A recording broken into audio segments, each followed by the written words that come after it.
welcome back to my page. I know it's been a super long time since I've posted anything.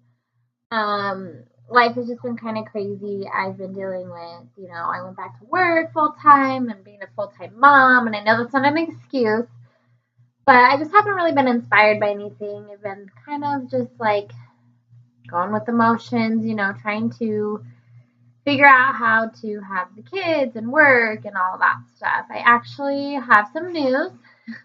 Kiki, hi. He loves the camera and loves to look at himself. Um, I will be leaving left, put my 2 weeks in at Scripps, and I'm actually going to be going back into the hair business. So I'm going to be posting a lot more videos about hair and tutorials and, stuff like that. My hair is a mess, so please don't even look at it. I am kind of, trying to get myself together. I really wanted to upload a video today because there's something I want to talk about that I feel like if I were to try to put into words, it would be too hard to write down. It's something that's very emotional for me. And it's just not something that I can write about. It could go on for pages and pages and pages, and being able to talk about something is always a lot easier for me than to write things down. So I'm probably going to be posting a lot more videos, but today I wanted to let you guys know kind of what's going on. I have got, something. So yesterday morning, let's just start here. About 3 months ago, I had this weird feeling that I was pregnant. Mind you, I have an IUD in. So obviously getting pregnant with an IUD in is kind of dangerous. Have an IUD in, I was like, no, I can't, this can't happen. Like, it has actually happened to me before I was pregnant with him. I had an IUD, had an ectopic. For those of you that don't know what an ectopic pregnancy is, it is a pregnancy that is not viable and it is in your tubes. So it can be very dangerous. It can be life-threatening if it gets too big. Luckily, I had caught mine soon enough to where it was not life-threatening, and all they had to do was give me something called methotrexate to help, let my body naturally get rid of the sac that was in my tube that I could not keep there, obviously, because the baby would not survive in my tube, and it would potentially kill me. So fast forward to 3 months ago, I had told my friend, I think I'm pregnant, but how does that happen? How does one person have an IUD in and get pregnant twice with the IUD in? I was really moody, really hormonal, and my poor husband, I was like, couldn't stand the sound of him breathing, and he got the wrath of me. So I kind of dusted it off, and then the last week I've been really crampy, really just out of it, really tired, like first trimester pregnancy tired. And so I decided yesterday morning that I was just going to take a test. Yeah, right. So I took a test yesterday, and it popped up positive instantly. It was like, and I was like, oh shit, I'm pregnant again. I called my husband. I said, hey, I'm at work. What's up? And I said, I'm pregnant. He's like, all right, call the doctor, see what they say. Call my doctor's office. My doctor isn't there. He's in surgery. So I asked to speak to the triage nurse, and they told me, well, she's really busy, so we'll schedule you for 8:20 tomorrow morning, talking about today. And I was like, well, I need to get in now because I know how urgent this can be. Luckily, my PCP was there, so I asked her, I said, what do I do? I've had this happen before. I know the routine. I need to get a blood test and ultrasound ordered, and they're not helping me out at all. So she told me just to go to ER, so I left, and I ended up going to the ER, thankfully. They took my blood, took me in for an ultrasound. They ended up finding something in my left tube. My blood count, my HCG levels, which is a hormone that they can tell when you're pregnant, was up to 4,700.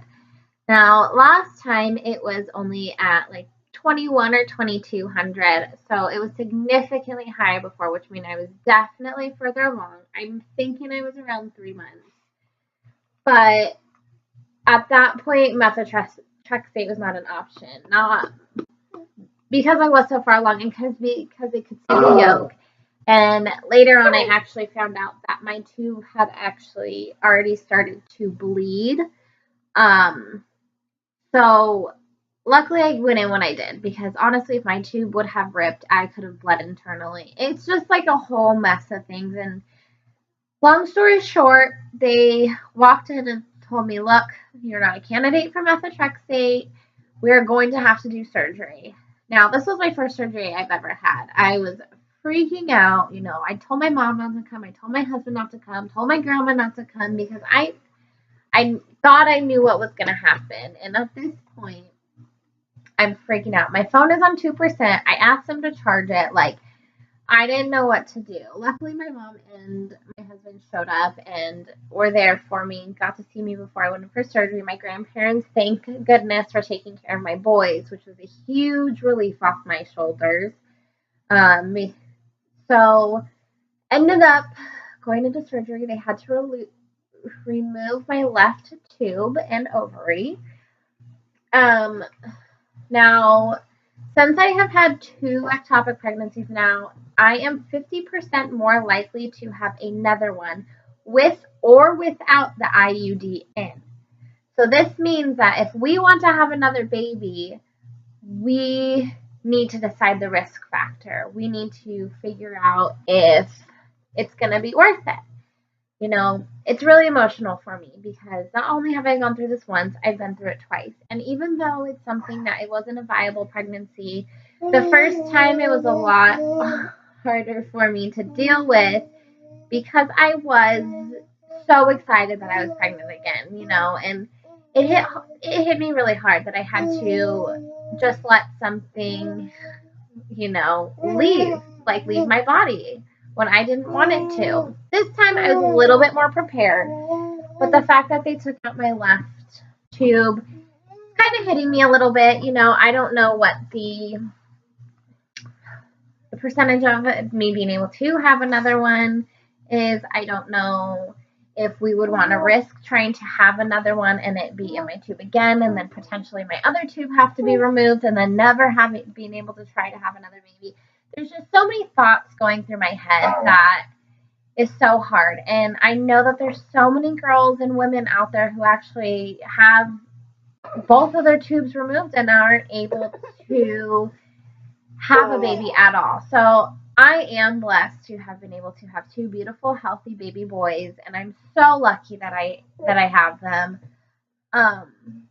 But we were always talking about having 3 kids, and now it's something that I don't know where we stand with it, because it is such a scary thing to think about having another pregnancy scare like that, because potentially if I don't catch it, who knows what could happen. Luckily, I'm very in tune with my body. I know when I'm pregnant. I know when something's not right. Whether people think I'm crazy or not, I know when something's going wrong. So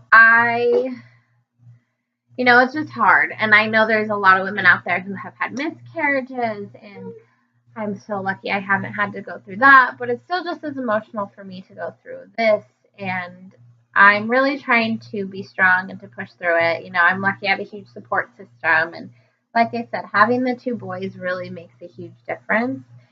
Even though they drive me crazy, it's such a blessing that I was able to conceive 2 beautiful, healthy baby boys. He's eating my shirt. But the point of today is that I just wanted to let people know that, what is going on with me. I don't look for sympathy. I don't look for, I'm posting this because I want people to be so sad for me, because I'm not sad. I'm okay. I'm safe. It's just to make people a little bit more aware and make sure, girls, that we're aware of our bodies and what's going on, because if you're not, it could potentially be dangerous. Like if something is off and you just have your gut feeling is telling you something is wrong, go with your gut. Because 99.9% of the time, something is going on. And, I really want to be able to help people. If you are going through anything like this, you've been through anything like this, you have had a miscarriage, or you're going through a miscarriage, or anything that you can relate to with this video or with this situation, please feel free to reach out to me. I am so open to talking to people about this. I'm open to talking to people about my seizures. I'm open to talking to people about, raising kids and being a younger mom, I should say. But I'm here. If anybody needs anything, please don't be afraid to reach out to me on my Instagram page, my email, my Twitter, anything. So that's kind of how I wanted today to go. I just wanted to let you guys know what's going on in my life and this crazy ones. But please feel free to reach out to me if you need anything. Like I said, I'm always here. I definitely am going to be posting more videos, especially I'm going to try and get a better camera because I'm just using a computer camera right now. I didn't really think I would ever want to post videos, but I'm kind of liking it. But yeah, I'm going to try and post hair tutorials, pictures of the hair that I'm doing, try and keep you guys updated with life and, just talk about things that are going on in this world and anything that I can do to help anybody, I would love to do. So please subscribe to my page. I would appreciate it. Please reach out and keep watching and reading my videos and my blogs, and I'll see you later, guys.